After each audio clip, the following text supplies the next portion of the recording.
ও মা, দেখো দেখি, আমি একদমই ভুলে গেছি। আমাকে যে উনি মাছ দেখে শুনে রান্না করতে বলেছিলেন, আর আমি কি না না দেখেই মাছ রান্না করছি। না না, এখন আমি সারাটা সময় মাছ দেখে শুনে রাখবো। দেখে শুনে মাছ রান্না করতে তিনি আমাকে বলেছেন। হুম। আরে, অনেকক্ষণ তো হয়ে গেল মাছের দিকে তাকিয়েই আছি।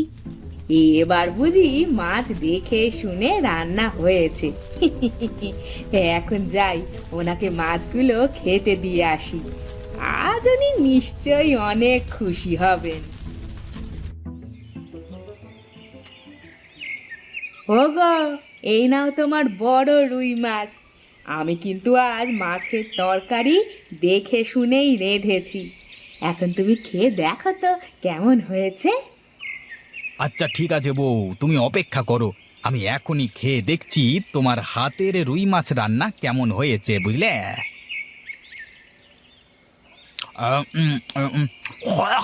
ফু, ফু। এ কি, তুমি এসব কি রান্না করেছো? হ্যাঁ, এগুলো কি মানুষে খায়? হ্যাঁ, কেন গো, কি হয়েছে? মাছ রান্না বুঝি ভালো হয়নি, তাই না? এটাকে তোমার মাছ রান্না বলে? ছি ছি ছি ছি! তোমাকে আমি কিভাবে মাছ রান্না করতে বলেছি আর তুমি কিভাবে রান্না করে দিয়েছো? হ্যাঁ, এটা তো মাছ রান্না করনি, শুধু মাছ সেদ্ধ করে নিয়ে এসেছো। ও মা, তুমি তো বললে এভাবে রান্না করতে। আমি তো শুধু তোমার কথা মতোই রান্না করেছি গো। আরে, আমি তোমাকে কিভাবে রান্না করতে বলেছি? আরে, আমি কি তোমাকে বলেছি নুন তেল ছাড়াই শুধু মাছ সেদ্ধ করে নিয়ে এসো?